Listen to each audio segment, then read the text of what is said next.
está começando o Pauta Aberta dessa quinta-feira, 7 de outubro. A partir de agora eu trago as informações do Departamento de Jornalismo da TV Evangelizar. Confira os destaques do jornal de hoje. Com os números de casos da Covid-19 diminuindo, o país se prepara. Novas medidas são anunciadas diariamente. Mas e o psicológico das pessoas durante esse retorno? Tem reportagem sobre o assunto. De acordo com a Organização Meteorológica Mundial, até 2050, mais de 5 bilhões de pessoas sofrerão com falta de acesso à água. E a estimativa da safra de grãos cai pela sexta vez consecutiva. A culpa é do clima, que afeta principalmente as plantações de milho e soja. Fique aqui comigo que o Pauta Aberta está no ar. Lembram da live Família, onde nasce nossa história, realizada pelo padre Reginaldo Manzotti e que arrecadou 30 mil máscaras e mais de 140 toneladas de alimentos? Esses alimentos estão sendo distribuídos para entidades e instituições que oferecem apoio a famílias carentes. A Caritas, em Maringá, foi uma das beneficiadas com essas doações. Um caminhão cheio de alimentos que serão traduzidos em alívio para famílias de Maringá e municípios da região, no noroeste do Paraná. A Caritas, em Maringá, é uma das instituições parceiras da Associação Evangelizar é Preciso e, por isso, recebeu 465 cestas básicas vindas de Curitiba. Os alimentos foram arrecadados durante a live Família, onde nasce nossa história, realizada no dia 20 de agosto pelo padre Reginaldo Manzotti. Ajuda que chega em boa hora. Nesse momento em que as pessoas vivem ainda, o drama da pandemia, que deixou muita gente desempregada, muita gente sem renda, essas cestas vêm para aliviar o sofrimento de muitas famílias. Foram mais de 140 toneladas de alimentos doados durante o evento online. As cestas recebidas em Maringá serão distribuídas entre os grupos atendidos pela Caritas. Nós temos já um número de paróquias cadastradas junto à Caritas, que a Caritas regularmente ajuda.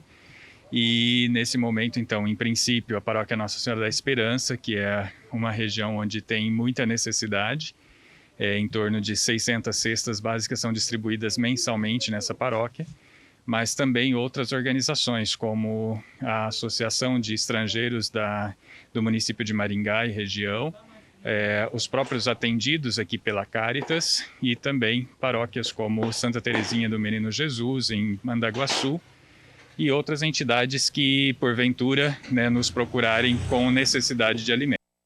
Em viagem pelo Ceará, o ministro de Minas e Energia, Bento Albuquerque, descartou o retorno do horário de verão para os próximos anos. O horário de verão, utilizado para reduzir o consumo de energia, foi extinto em 2019 pelo presidente Jair Bolsonaro e não deve voltar a ser adotado nos próximos anos. Isso porque um estudo feito pelo Ministério de Minas e Energia descartou a necessidade da medida. De acordo com o levantamento, o maior consumo de energia foi deslocado para o período da tarde, fazendo com que o horário de verão já não produzisse a economia esperada. Até 2019, o Brasil era um dos poucos países tropicais que adiantavam os relógios no verão para aproveitar a luminosidade. O ministro Bento Albuquerque comentou a decisão do presidente ontem em um evento no Sindicato das Indústrias de Energia no Ceará. Vamos ouvir. Quando o horário de verão em 2019 não foi renovado, vamos assim dizer, lá nós já realizamos uma análise e do ponto de vista energético não se fazia necessário. E foi tomada a decisão pelo presidente Bolsonaro de não decretar o horário de verão. Agora em 2021, em 2020 e 2021, nós sempre analisamos essa questão, também não há necessidade do ponto de vista energético. Então o horário de verão não ocorrerá como não vem ocorrendo desde 2019. De acordo com o Ministério de Minas e Energia, mesmo com a suspensão do horário de verão, o Brasil não corre o risco de sofrer racionamento ou mesmo apagões de energia. Mesmo com a falta de chuvas, o país também conta com outras matrizes de geração de energia, como a solar e um outro exemplo, o hidrogênio, conhecido como combustível do futuro. Mais de 5 bilhões de pessoas poderão ter dificuldade de acesso à água até 2050. A advertência é da Organização Meteorológica Mundial. O bem mais precioso para a vida humana pode ser um problema ainda maior para grande parte da população do mundo em alguns anos. A Organização Meteorológica Mundial alertou nesta terça-feira que mais de 5 bilhões de pessoas poderão ter dificuldade de acesso à água até 2050. O relatório lembra que em 2018 já havia 3 bilhões e 600 milhões de pessoas sem acesso suficiente à água por pelo menos um mês. A agência da ONU relata que nos últimos 20 anos o armazenamento de água no solo diminuiu 1 centímetro a cada ano, levando-se em consideração a superfície, o subsolo e a umidade do solo, assim como gelo e neve. As maiores perdas ocorrem na Antártica e na Groenlândia, mas muitas áreas densamente povoadas, em latitudes mais baixas, sofrem perdas significativas em lugares nos quais se costuma se abastecer de água. O documento ressalta que estas perdas têm consequências importantes para a segurança hídrica, em especial porque a água doce utilizável e disponível representa apenas 0,5% da água presente na Terra. Ao mesmo tempo, os riscos relacionados com a água aumentaram nas últimas 2 décadas. Desde 2000, o número de catástrofes envolvendo inundações aumentou 134% em comparação com as 2 décadas anteriores. Enquanto isso, o número e a duração dos eventos de seca cresceram 29% no mesmo período. A maioria das mortes e dos danos econômicos causados pelas enchentes acontecem na Ásia, mas a seca é a principal causa de óbitos na África. Para a Organização Meteorológica Mundial, é fundamental investir tanto em sistemas que permitem uma melhor gestão dos recursos, quanto nos sistemas de alerta precoce. Segundo dados do levantamento sistemático da produção agrícola divulgados hoje, estamos no 6º mês seguido de queda na estimativa mensal para a safra brasileira de cereais, leguminosas e oleaginosas. Os números devem alcançar 250,9 milhões de toneladas, ficando 1,3% mais baixo do que a produção de 2020, que atingiu o recorde de 254,1 milhões de toneladas. De acordo com o gerente da pesquisa, Carlos Barradas, a queda ocorreu devido à falta de chuvas, que prejudicou muito as lavouras de milho e da soja, principalmente as geadas que aconteceram na região sul e o clima mais frio em São Paulo, Minas Gerais e Mato Grosso do Sul também ajudaram na redução da produtividade. A estimativa da soja segue em crescimento de 10,3% na comparação com a produção do ano passado, mas o milho teve uma significativa redução de 16,4% a menos que em 2020. Inflação atinge o maior nível em setembro desde a implantação do Plano Real. A energia elétrica e o combustível foram as principais reclamações da população. Gilvon já é taxista há 25 anos, mas neste ano, a cada mês, ele precisa desembolsar mais para pagar o combustível do carro que usa para trabalhar. Antes, com R$2.000, ele fazia 100% do serviço. Hoje, a mesma quantia só dá para fazer 60% do serviço. De janeiro para cá, o combustível, tanto a gasolina como o etanol, subiu mais de 40%. E o principal insumo de qualquer tipo de transporte é o combustível. Se está difícil pagar o combustível, outro item também encareceu, a energia elétrica. Este salão depende da energia para poder funcionar e viu as contas saltarem de R$298 para mais de R$400, um aumento de 38,5% em apenas 3 meses. Está segurando, mas tem que fazer o repasse para o cliente, né? Como sempre, tudo vai para o consumidor, né? Os combustíveis e a energia foram os principais fatores que ajudaram a impulsionar a inflação do mês de setembro. A prévia ficou em 1,14%, o maior nível para o mês desde 1994, quando foi lançado o Plano Real. Na época, o índice ficou em 1,63%. No acumulado dos últimos 12 meses, a alta foi de 9,85%. Já o mercado financeiro registra uma previsão de 8,45% da inflação, números que refletem a perda do poder de compra da moeda e que foram causados por vários fatores. Essa inflação foi originada pelas consequências da crise sanitária, né? Pandemia, onde a economia ficou travada. Então, a produção foi interrompida, a distribuição afetada. Então, o que a gente pode dizer? Isso afetou a economia, que é como uma engrenagem que foi interrompida, e ela leva um tempo para poder voltar ao seu funcionamento normal. E todo esse aumento também é possível de ser visto em outros produtos. No caso do taxista, a manutenção do carro ficou mais cara. E no salão, os produtos utilizados, além de subirem de preço, muitos estão em falta. Tudo subiu, reajustou tudo. Todos os produtos, desde o algodão que a nossa manicure usa, até os shampoos, a coloração. Não teve um item que não subiu. E essa realidade não está sendo sentida só por aqui. O mundo todo enfrenta problemas econômicos causados pela pandemia.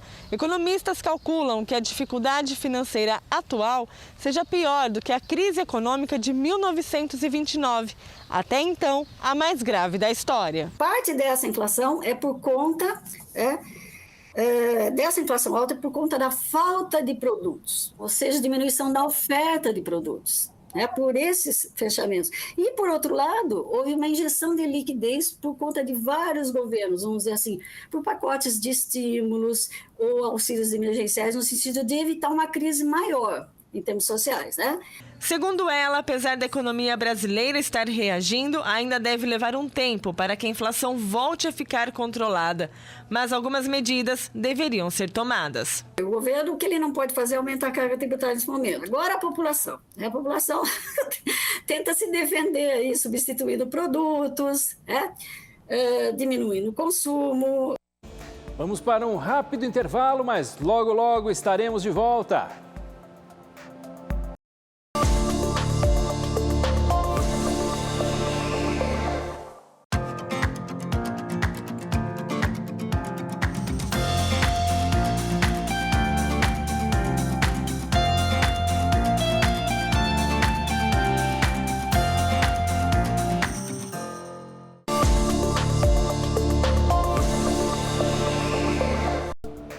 Pauta Aberta está de volta. Muito obrigado pelo carinho da sua audiência em todo o Brasil.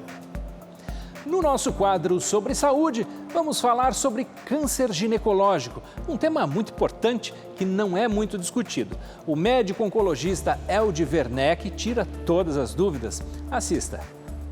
Oi pessoal, tudo bem? Prazer em vê-los e poder mais uma vez entrar dentro da casa de cada um de vocês aqui pela TV Evangelizar. Eu sou o Dr. Eldi Werneck, eu sou oncologista clínico aqui em Curitiba. Para aqueles que não me conhecem, para quem quer conhecer um pouco mais, pula lá no nosso Instagram, Dr. Eldi Werneck. A gente sempre passa aqui para falar sobre assuntos relacionados à oncologia, sobre o câncer. E hoje, nessa semana, eu vou aproveitar para abordar um tema que foi muito discutido no mês passado, o Setembro em Flor. O Setembro em Flor, que é uma iniciativa do Grupo EVO, Grupo Brasileiro de Tumores Ginecológicos, traz à tona a importância de se discutir os tumores ginecológicos. Esses cânceres que acometem exclusivamente as mulheres e que aproximadamente atingem 30 mil mulheres no Brasil só no ano corrente, no ano de 2021. Existem uma série de patologias ginecológicas, mas eu gostaria de citar 3 que são as mais importantes. Em ordem crescente, isso é, da menos significativa para mais importante. Em terceiro lugar, o câncer de endométrio. O endométrio é aquela parte interna do útero que descama durante a menstruação da mulher. Embora não seja um tumor extremamente comum, é um tumor que costuma acometer mulheres acima dos 60 anos de idade e está relacionado a períodos de exposição prolongada ao estrogênio, então mulheres que nunca engravidaram, mulheres que não amamentaram ou que porventura fizeram terapia de reposição hormonal. Ainda, mulheres obesas e diabéticas. Essas mulheres, portanto, são mulheres com risco maior para câncer de endométrio. As manifestações clínicas podem ser variadas, mas a mais importante delas é, sem dúvida alguma, o sangramento. Algum sangramento vaginal, algum sangramento ginecológico deve ser um sinal de alerta. Todas as mulheres devem ter uma consulta ginecológica anual de rotina e, baseada em qualquer alteração clínica, seja por sangramento, seja por dor, por desconforto abdominal, procure imediatamente o seu médico. E, infelizmente, ocupando a pole position no Brasil, uma doença extremamente prevenível, que nos países ricos praticamente é uma doença rara, mas que aqui no Brasil acomete mais de 13 mil mulheres anualmente. Eu estou falando do câncer de colo uterino. E todas as meninas a partir dos 9 anos e os rapazes a partir dos 11 anos devem ser vacinados com uma dose de reforço logo à frente, conforme o seu pediatra vai orientar. Qualquer posto de saúde vai te disponibilizar essa vacinação. Isso, sem dúvida alguma, vai fazer com que na próxima geração os números de câncer de colo uterino sejam bem menores. Mas gostaria de deixar um lembrete. A vacina não protege contra todos os tipos de HPV. Por isso, além de vacinados, vocês, jovens, meninos e meninas, devem continuar utilizando o preservativo. A utilização do preservativo associado à vacinação é o que, sem dúvida alguma, vai mudar a história natural dessa doença no nosso território. Como manifestações clínicas mais comuns, sangramento ginecológico e dor durante a relação. Como fazer a descoberta? O simples exame preventivo, o Papa Nicolau. A presença desse exame é, inclusive, a principal ferramenta que nos permite diagnósticos precoces e, consequentemente, nos aumenta as possibilidades curativas para essa doença. Tá bom? Eu vou ficando por aqui, convido mais uma vez para vocês passarem lá no nosso Instagram, para que a gente possa se falar e responder também, claro, as dúvidas de todos vocês, Brasil e mundo afora. Tá bom? Um abraço, sigam conosco aqui na TV Evangelizar. E olha que notícia boa! 7 em cada 10 cidades do estado de São Paulo, 72%, não apresentaram mortes por Covid-19 na última semana. O estado tem 645 municípios, dos quais 467 não apresentaram mortes por Covid-19 recentemente. Segundo o governador de São Paulo, João Dória, essa queda no número de mortes é resultado do avanço da vacinação. Até este momento, cerca de 60% da população do estado já completaram o esquema vacinal, ou seja, são pessoas que tomaram a dose única da vacina da Janssen ou as 2 doses das vacinas Coronavac, AstraZeneca ou Pfizer. Em setembro, o estado paulista começou a aplicação da 3ª dose, ou dose de reforço, em idosos acima de 60 anos. Já nesta semana, o estado deu início à aplicação da 3ª dose para profissionais da área de saúde. A 3ª dose tem sido aplicada nos grupos de maior risco para a doença, já que há uma queda na proteção das vacinas após 6 meses da aplicação. Estamos percebendo que a vida está retornando a um novo normal pós-pandemia, mas de que forma você está lidando com o retorno à vida social após tanto tempo de isolamento? Feliz com a retomada ou com medo? Confira a reportagem. Aos poucos, a vida está voltando ao normal, após um longo período de isolamento social. Uma fase que deixou marcas. Observa-se muitos sinais e sintomas, parecidos com transtornos de ansiedade, depressão. A gente sabe que um grande reforçador para a gente, que vivemos em grupo, é o contato social, Então a gente foi convidado a se afastar. É claro que o retorno à vida social é motivo para comemorar, mas a verdade é que junto com essa alegria vem um misto de sentimentos que vão do alívio ao medo. E essa retomada pode ser um desafio.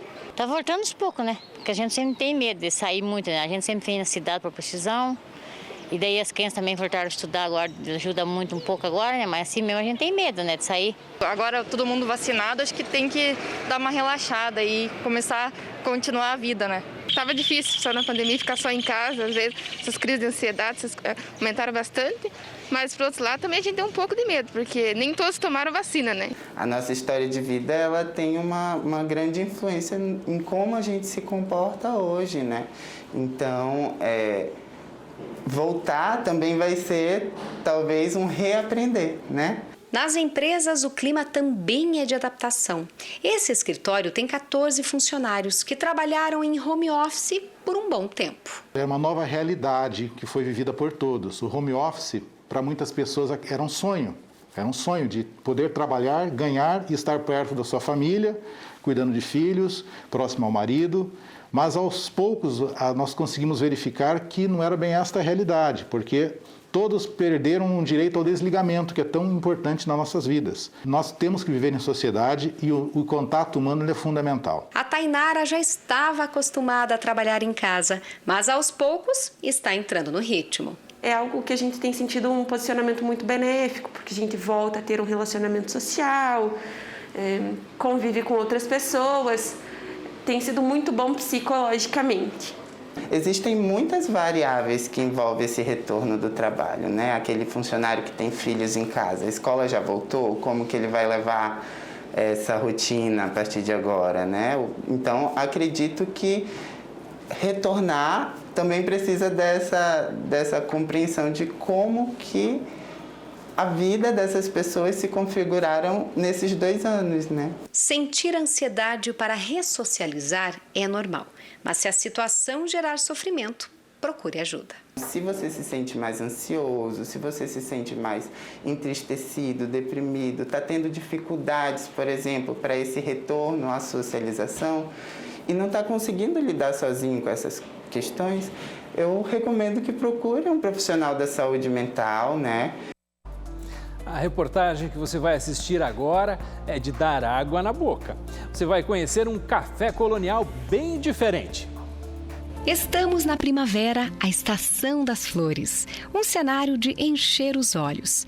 A Ana sempre gostou de orquídeas. Há 3 anos, aumentou as estufas e começou a vender as mudas das flores para o público em geral. Com a chegada da pandemia, os dias ficaram cinzas. Mas a Ana não se deixou abater e esperou com paciência, cuidando com muito carinho das plantas.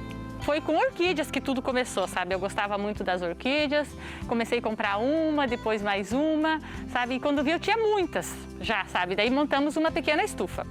Aí ainda foi aumentando a minha produção, sempre comprando mais, e eu resolvi começar a vender, sabe? E começou a dar certo. E aí, então, a gente resolveu montar essa estufa maior, que a gente está aqui agora dentro dela. Mas, aos poucos, com as pessoas começando a sair de casa, sempre com os cuidados necessários, ela teve a ideia de servir um café colonial dentro da estufa de flores. Um presente para acolher e aconchegar cada um que chega. Como trazer o turista, o cliente, para cá, para dentro da minha estufa? Então, aí veio a ideia de montar o café. A gente associou aqui a estufa a ter um café colonial e a pessoa, como já vem no café, consegue ver as flores. A comida é artesanal, tudo feito aqui com aquele gostinho caseiro. E o mais curioso, as flores também são usadas como ingredientes. A gente fez um bolo de rosas com pétalas de rosa, maravilhoso. A gente fez a torta espelhada de flores, que também assim é maravilhosa, e com flores comestíveis. E também temos um maravilhoso chá de morango. Esse é muito delicioso. Ele é feito com morangos naturais e com pétalas de rosa. E quem veio conhecer garante que a experiência encheu o coração de esperança em tempos tão difíceis. E essa energia das flores nos traz esperança nesse momento tão complicado. A oportunidade de a gente se reunir num lugar assim tão bonito, né? Cercado de flores, as flores maravilhosas aqui, esse dia maravilhoso de sol e tudo mais, e principalmente a oportunidade de a gente conviver com a família.